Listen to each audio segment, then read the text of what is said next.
if we get rain against these windows, this podcast is dead.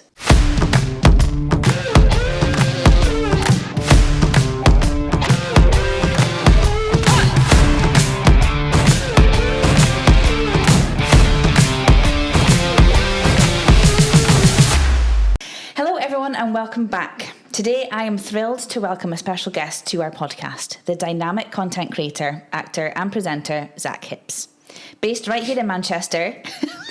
Why are you laughing? I don't know, it's just weird hearing people talk about you when you're sat right there. I know, it's weird, isn't it? Yeah. You're always like, don't look at me. Okay, I'll just stare at the camera. Based right here in Manchester, Zack has been captivating audiences with his engaging food reviews and his explorations of our city's culinary scene. You might know him from his popular Instagram page at Zack Hipps or his entertaining TikTok videos. Well, today we're going to delve into his experiences, his challenges, and the wisdoms that he's gathered along the way. Zack, a very warm welcome to the podcast. Hello, thanks for having me. Thank you for coming. Honestly, it's really, really, really cool to have you here. Yeah, to be fair, I don't really come to Altrincham that much, and it is getting cooler and cooler by the visit. Yeah, it is. Except for today, because it's a Monday and everything's closed. Yeah. It's a rubbish day to be in Altrincham. I think it's still more buzzing than most places in suburbs, especially. Yeah. It's was it not one of the most sought after places to live now as well? Officially. Mm-hmm. It was on some sort of list. Isn't that everyone says they're on some sort of list for the most popular it's up and place? coming. Yeah.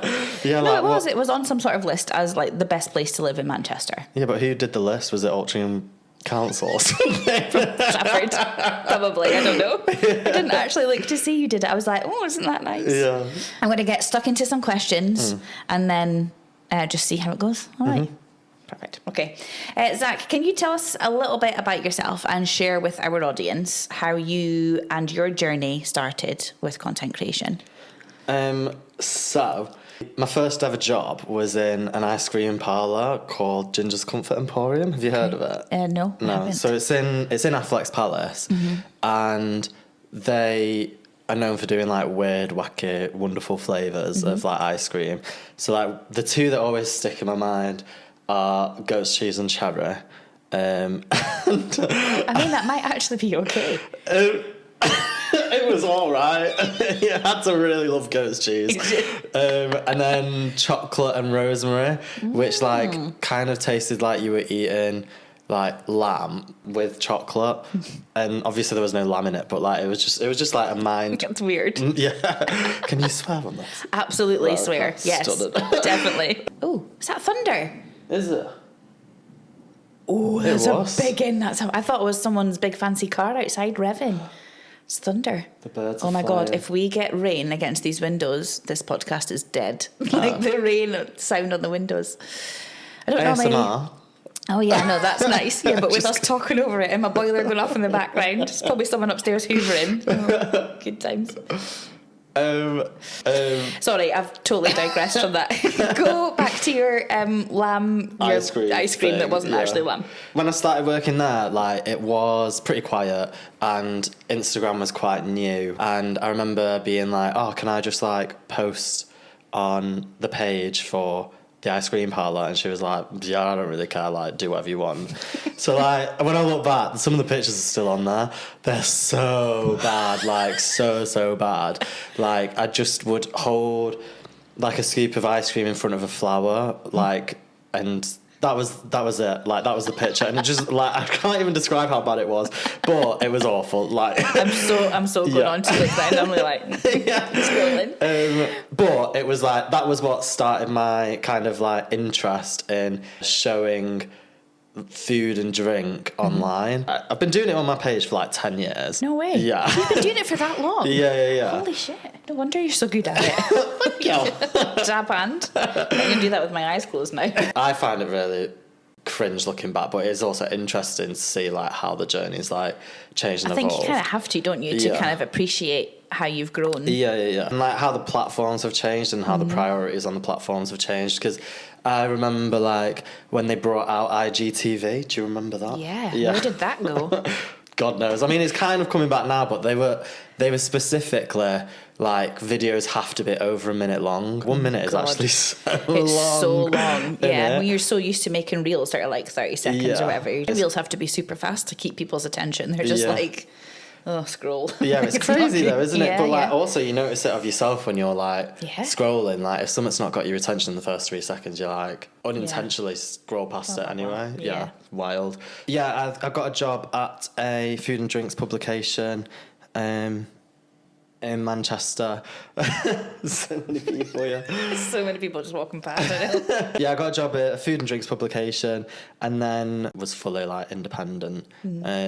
And that's basically been my journey to where I am now. I first started working in a coffee shop, like ice cream parlour, and that's where I first ever had coffee. Becoming like a full It's circle come full moment. circle, and in Northern Quarter as well. That's really just up the road. Is it? Is it opposite? 'Cause I was like, that must be near Affleck's because you're going to be in Northern Quarter. Is it? No. Where is it you're going to be on? It's in the central building, so it's literally like opposite Affleck's, like next to nice things. Like I can see, just Comfort Emporium. Yeah, I'm buzzing. I'm excited for it. Yeah, for sure. For those of you that don't know, Zack is just about to open up his own coffee shop in Northern Quarter. Is it going to be bright yellow? Yeah, obviously. I love but it. in like a. Would I say subdued? Is that the correct word? Subdued? Yeah, like a muted. No. Like honeycomb. Ooh, we're going back to ice cream vibes. You can't She's get gonna away be from fuming. Livid. Yeah, I think we're aiming for like a South American like a vibe in the shop. Yeah. I mean, I don't want to say too much just in case like money doesn't reach as far as like we're hoping things get us. My eye keeps on twitching. I don't know. Does why. it? Yeah. Don't know if it's going to be visual or not. I couldn't tell. Okay. Here we go. Here's the ASMR. It's actually hailstones. Oh, that's nice. I fall asleep to rain sounds, so I'll be like, God. We've touched on this a little bit already, but you're not only a content creator, you also have delved into acting and presenting, and now obviously, like we've mentioned, a coffee shop owner. Congrats, by the way. Thank you. How do you manage to maintain your online presence whilst juggling everything else that you've got going on, and what would a typical day look like for you? A typical day? I guess they're different every day, I would assume, but yeah. Yeah. How do you juggle everything, and what does it look like? Probably ADHD. Oh, I'm same. diagnosed.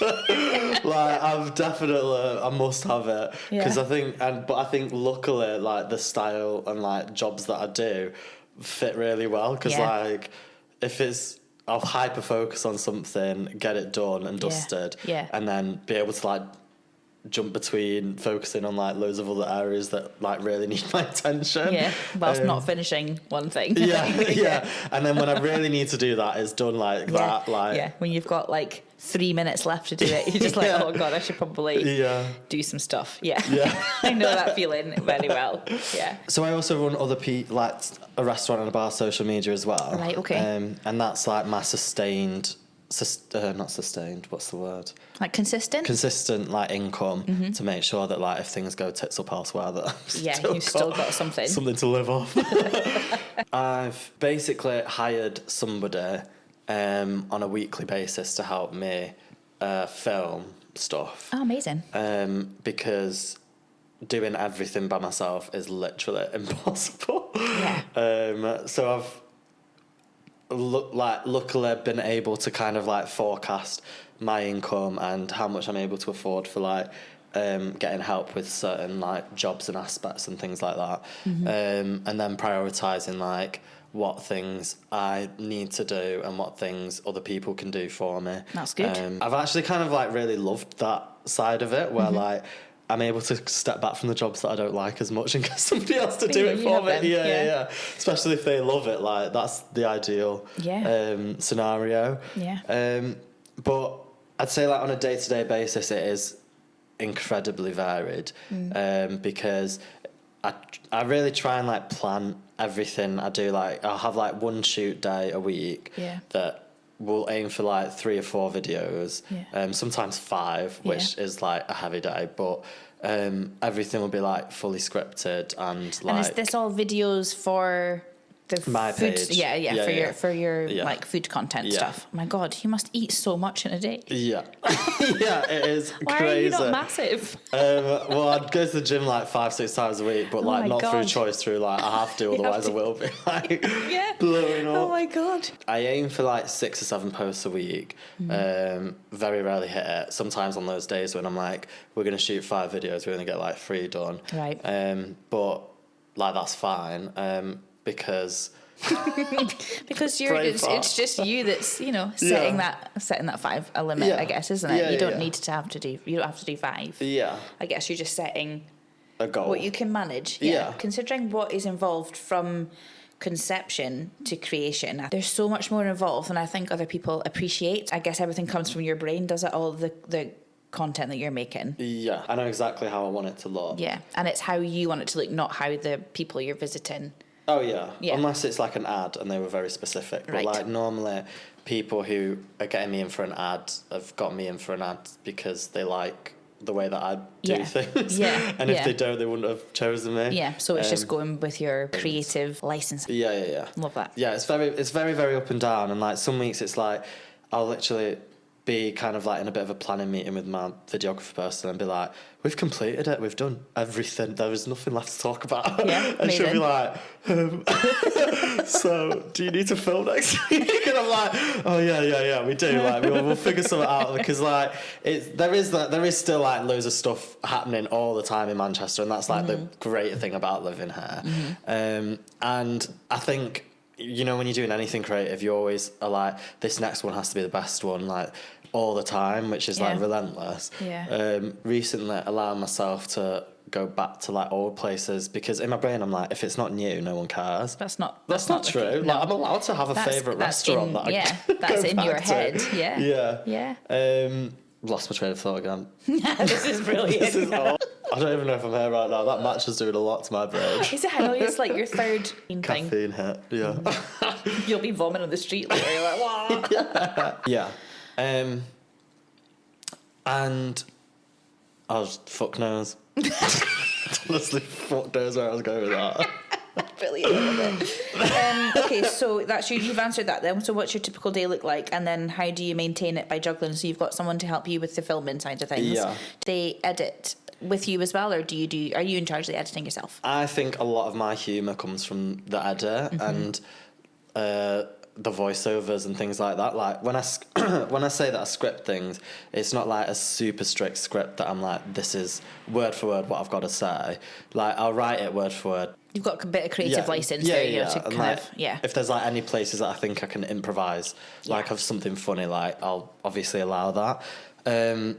And yeah, I think that editing is so like personal. Yeah. That like I think if I'm talking to camera, generally my personality will come through that. Yeah.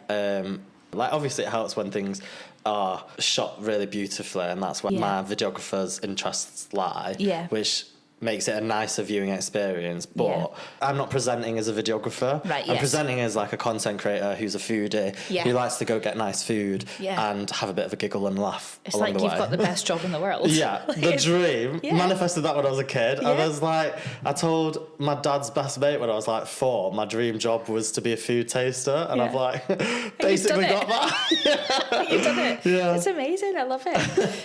I think your content is brilliant. Like it's really engaging, and I sit and watch the whole thing because I just think it's just bloody brilliant. And you're right, your humour does come across in it. Everything just feels like it's you. Now I've met you. Yeah. Like you are your Instagram page. Do you know what I mean? It's really nice. But yeah, your content's humorous. It's cheeky. It's incredibly well edited. How do you come up with ideas to keep your audience like watching? Oh, God knows, like that is honestly the hardest thing for me. So I started this series eating my way through the alphabet. Have you seen it? Probably. Okay. My husband was watching this the other day, and the other one, he was like, you should have You switched were that the boiler husband? off. Eh? You Not were the my other husband, my husband. I've only got one at a time. Very modern. Oh my God, I don't have time to have 2 husbands. I barely have time to have one. Jeez, poor guy, he never sees me. Sorry, carry on. I went off on a tangent again there on my own. Classic us. Jesus Christ, what is this podcast? What did I say? Of Audience, how do you keep them hooked? Oh, yeah. So I started this series that's like eating my way through the alphabet. Yes. And I was like, oh, this is a really fun idea. I could go somewhere and be like, I'm going there because it's part of the alphabet, and then talk about the experience around that being the alphabet, rather than being like, I'm going here because it's like the best like pizza or whatever. Yeah. I can go there and be like, it's a really good pizza. Moment. Yeah. I really, really liked it and thought it was fun, but the views are like hardcore on the floor. Really? Like really badly, No way. I think like generally the sad truth is like if it's not interesting, that's when the algorithm doesn't like it. When a video flops from my end, I'm kind of glad in a sense that if it really flops, because I'm like, well, at least nobody's seen me fail. There's been 6 views and we're fine. Yeah, like only those 6 people, and those 6 people probably didn't even notice anything anyway. Yeah. But yeah, like I think it's... Forgot the question. You crack me up. I need to stop thinking, that's the thing. Every time I go, I think, it's like, no you don't. You're speaking about how when it flopped, it was only 6 people. Oh, right, yeah. So, the series thing. So, what I do is, if I ever find a series that, like, people are actually really interested in, that's when I'll look at the formula, how I did it, and then replicate it throughout. Right. The thing that kind of, like, kicked off my rapid growth, like, a year and a bit ago, was... secret bars in Manchester. So like I kind of knew that for like 2 months-ish, anytime I said the word secret bar, people were like interested for whatever reason. I did also notice that after a bit it kind of like slowly declined because people were like, yeah, we've heard you say the secret bar thing like too much. Overused. Yeah. Wow. So that's taken a big hiatus, but depending when this comes out, I might have just posted a new one to see if I can like do that again. Yeah. But I kind of like, I've got like a list of series of videos that I know kind of work, and then I'll apply those series to different places. So for example, like one thing that I've got is like, is it worth the hype as the hook? Yeah. And then if somewhere has been spoken about a lot online, then I can apply that kind of format of video to the venue and restaurant, and we know what kind of shots we're going to open with. Right. We know like how the story is told. Versus saying this is the best like pizza in Manchester, for example. Like that's a different kind of narrative, if that makes sense. And like the hype one might be more focused on what other people have said, and then the best is about why it's the best. Right. Do you know what I mean? Yeah. So I think like finding what works for you and your personality, your audience, etc. And then trying my best to keep finding new things that work so that it's not getting too boring. But also like leaning into the things that are working and the formats that I've like set for myself that have worked. Yeah. Do you find you're ever just like a slave to the numbers then? Are you just watching the insights just to track everything? I think definitely. Yeah, I definitely think about numbers a lot more than I'd want to. But I think the best thing to do when it comes to numbers is trying to like take a step out and more notice like trends rather than like specific numbers. It's like, you know, like if you're tracking your weight, you don't tend to go like, this is how much I weigh. You track like the growth or decline in your weight depending on what your goals are, and that's where I'm going wrong then. All of this baby weight is now attached to my chin and my arms. I'm like, no. Yeah, like I think it's better to focus more on like general trends and seeing like comparing things to other things rather than being like this one video has done really well or this one video has done really badly. Because like I have like major highs and then I also have like major flops, and it doesn't necessarily matter if I've put more or less effort into a video. It doesn't necessarily matter if I've that car literally just took my brain. You were on such a good roll there as well. It's okay. We'll chop it all together and you'll never know. I think it's good for people to hear that you also get lows, because I think from the outside looking in, I think you always just see people doing really successful on socials and think, oh God, every like video must be incredible. They must have so many followers. They must make so much money from their videos. And it's not always the case. I'm learning that now, interviewing a lot of different people for the podcast. It's just like a lot of people still have their jobs and then socials are the side hustle that they're growing. Do you know what I mean? I think it's really important, I think, for people to appreciate that the rose-coloured glasses of social media are real. Well, it's like a magazine, isn't it? Like, you've seen the best bits. Yeah. And like you just said, you only see the highs. You're never going to see the lows. And like... I think it's nice for people to hear successful people who are on social media talking about there are also lows, and you just kind of have to take that with the good, do you know? Yeah, I just think, like, fuck it. No one knows that you flopped. No. Evidently. I love the editing, but I feel like I put pressure on myself to make everything really slick. I'll think, oh, I'll not post that because it's actually not edited quite as well, or my transitions aren't as smooth, or, do you know, things like that. That's the pressure on me that I feel every time I make a reel. I needs to be better than the last one. Yeah. Luckily, I've got really, really quick at editing a reel. Like, I will spend generally less than an hour. Like, on the whole thing. Well, I mean, in my head, I'm like, that's really good. But like, no, it is good. I'm the same. Like, I've been at events and I've edited the reel before I've finished. I've left and I've posted it then. You know what I mean? But it's like, I know I should be scheduling. I'm getting better at scheduling. That's one thing I'm trying to do more. I'm not. Do you know? I'm literally like 5 minutes before I'm meant to post it, but I'm still edited it. Like, you definitely have ADHD, man. Yeah, definitely. Yeah. I don't even think you need a diagnosis. I mean, I've just diagnosed you. You have it. From the 12 times I've been like, it's sunshine outside. Okay, so building such a huge online presence, I assume, comes with its own set of challenges. What obstacles have you faced in your content creation journey, and how have you overcome them? Like, I'm gay, and some people are very offended by that, though. Like, why? It's crazy. What? Like, the amount of, like, actual, like, homophobic stuff that I've had to, like, filter out over the past, like, however long. What? It's crazy. You are kidding. Yeah, no. That's disgusting. Yeah, like, in 2024, or, well, 2025. Yeah. Like, it's crazy. It's gotten better recently because I feel like they've changed the ranking systems or whatever, but it was for like a long time. I was learning new ways to be insulted by my God. different words and stuff, like, because it's I don't really understand how the brains work. Like, it is creative to a degree, because look at you complimenting the trolls and the horrible people. Because they must know somehow that certain words are getting, like, blacklisted or whatever by platforms, right. Like, especially, like, TikTok's actually really, I don't want to say it's really good, but it's, like, pretty good at filtering out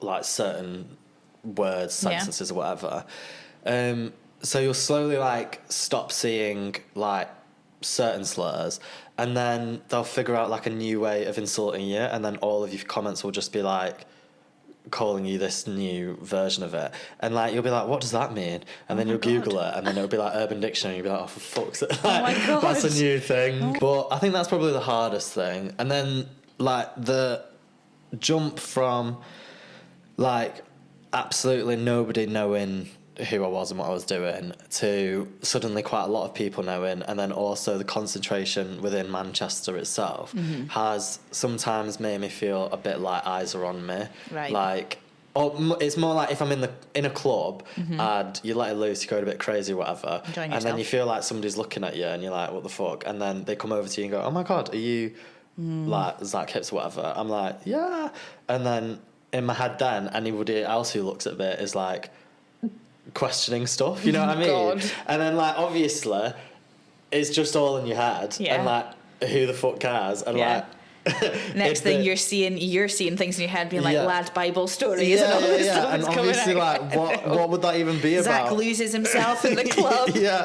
Like, I'm not like that anyway. Like, nothing that they could do would be detrimental to anything. But in my head, I'm already drunk and I'm like, this is a catastrophe. Like, what are they going to see me doing now? Like, they're filming me or whatever. And obviously they're not. God. It's always like positive. Lovely stuff. Yeah. Someone complimenting you and doing, Like, or people just going, I know your face, that kind of thing. But I think I'd rather it if people did come straight up to me and be like, oh, I've seen your videos. Than like just watching me. I think that's the thing that freaks me out the creepy, because I'm like, what is going on? Okay, right. So for anyone looking to follow in your footsteps, what advice would you offer to aspiring content creators? So I know a girl who does her hair routine on Instagram, and she gets literally millions of views on every single video. What?